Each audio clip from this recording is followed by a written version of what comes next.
Hi மக்களே, welcome to Nagapattinam 2.0. நான் உங்கள் நண்பன் ரூபன். லாஸ்ட் வீக் திருத்துறைப்பூண்டியில் நடந்த நெல் ஜெயராமன் அவர்கள் நினைவாக கொண்டாடப்படுற நெல் திருவிழாவுக்கு தான் போயிருந்தோம். அதாவது பாரம்பரிய நெல் திருவிழா வருடா வருடம் சிறப்பாக நம்ம திருவாரூர் மாவட்டத்தில் கொண்டாடுவாங்க.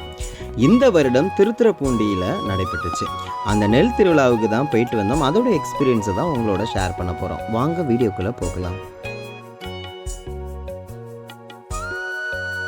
பாரம்பரிய நெல் ரகங்களை மீட்டெடுத்த ஐயா நெல் ஜெயராமன் அவர்களுடைய நினைவாக வருடா வருடம் மிகுந்த கோலாகலமாகவும் எழுச்சியோடும் கொண்டாடப்படுற தேசிய நெல் திருவிழா தான் நாம் இப்போ பார்த்துட்ருக்கோம். பிரம்மாண்டமாக அமைக்கப்பட்டிருந்தது. எல்லா ஏற்பாடுகளுமே பார்க்குறதுக்கு ரொம்பவே சந்தோஷமாக இருந்துச்சு. விழா நடைபெற மண்டபத்துக்குள்ளார நுழைஞ்ச உடனேயே ஐயா நம்மாழ்வார் அவர்களுடைய புகைப்படமும் ஐயா நெல் ஜெயராமன் ஐயா அவர்களுடைய புகைப்படமும் பாரம்பரிய ரகங்களை மீட்டெடுத்த முன்னோடிகளுடைய புகைப்படங்கள் அங்கே அஞ்சலிக்காக மரியாதை செலுத்துறதுக்காக வச்சுருந்தாங்க. அதற்கு பக்கத்தில் நெல் குத்தி பார்க்கறதுக்காக உரல் உலக்க வச்சுருந்தாங்க. அப்புறம் நாட்டு மாடு ஒன்று வச்சுருந்தாங்க. கலப்பினம் இல்லாத நாட்டு மாடு. ரொம்ப அரங்கமே நிறைஞ்சு இருந்துச்சு. காலை முதல்ல மாலை வரை பார்த்தீங்க அப்படின்னா நிறையா சிறப்பு விருந்தினர்கள் வந்துக்கிட்டே இருந்தாங்க. நிறையா பேர் இயற்கை விவசாயம் செய்கிறவர்களுடைய பேச்சுகள், கலந்துரையாடல்கள் அங்கே நிறையா கேட்க முடிஞ்சிச்சு. ரொம்ப பயனுள்ளதாகவும் இருந்துச்சு. அதற்கு பக்கத்தில் பார்த்தீங்க அப்படின்னா பாரம்பரிய நாம் மறந்து போன நாட்டு காய்கறிகளுடைய விதைகள். அதாவது உதாரணத்துக்கு அவரைக்காய் அப்படின்னாலே நமக்கு தெரிஞ்சது எல்லாமே நம்ம கடையில் விற்கிற அந்த பட்டை அவரைக்காய். அப்படி இல்லை அப்படின்னா நாட்டு அவரைக்காய் அப்படின்னு சொல்லிட்டு இன்னும் சில பேருக்கு சிகப்பு அவரை தெரிஞ்சிருந்துருக்கலாம்.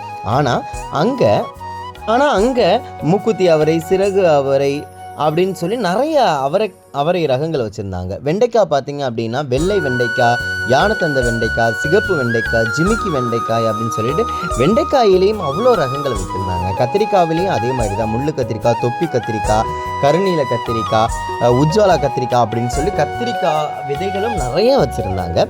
இப்போ நீங்கள் பார்த்துட்டு இருக்கிறது பாரம்பரிய நெல் ரகங்கள். நாம் மறந்து போன நெல் ரகங்களை அங்கே காட்சிப்படுத்தி வச்சுருந்தாங்க.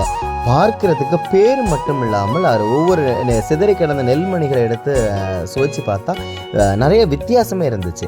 அங்கே துளசி நெல் அப்படின்னு சொல்லி போட்டிருந்துச்சு. அதை எடுத்து சாப்பிட்டு பார்த்தா துளசி வாசனை அதில் வீசினுச்சு. இப்போ நீங்கள் பார்த்துருங்க, அந்த துளசி வாசனை நெல் அதை சாப்பிட்டு பார்த்தா அப்படி தான் இருந்துச்சு. கோதுமை நெல் அப்படின்னு இருந்துச்சு. பார்த்தீங்கன்னா கோதுமை கதிர் மாதிரியே இருந்துச்சு.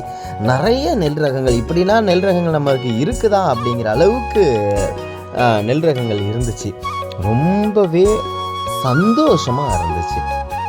பொதுவாக நமக்கு தெரிஞ்ச ஒரு 4-5 நெல் ரகங்கள் இருந்திருக்கும். ஆனால் ஏகப்பட்ட நெல் ரகங்கள் அங்கே வச்சுருந்தாங்க. பார்க்குறதுக்கு ரொம்ப சந்தோஷமாக இருந்துச்சு.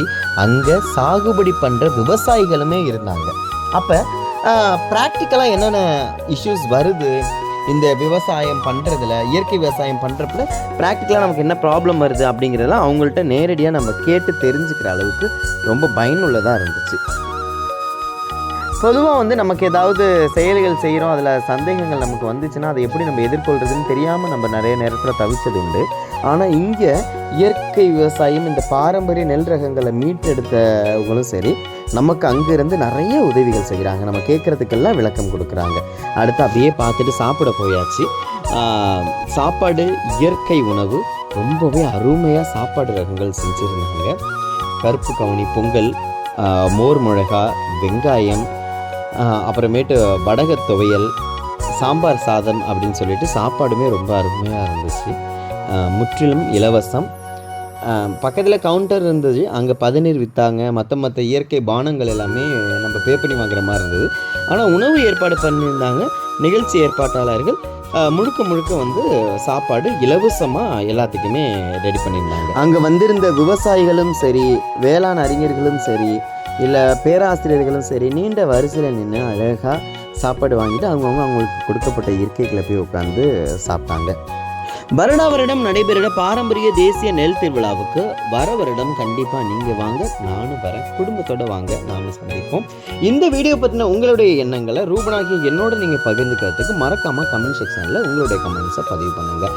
தொடர்ந்து இணைஞ்சிருங்க. நான் உங்கள் நண்பன் ரூபன். இது நாகப்பட்டினம் 2.0 பெருமை மிகு நாகப்பட்டினம். நாகப்பட்டினத்தோட பெருமையை இந்த உலகம் அறிய செய்வோம்.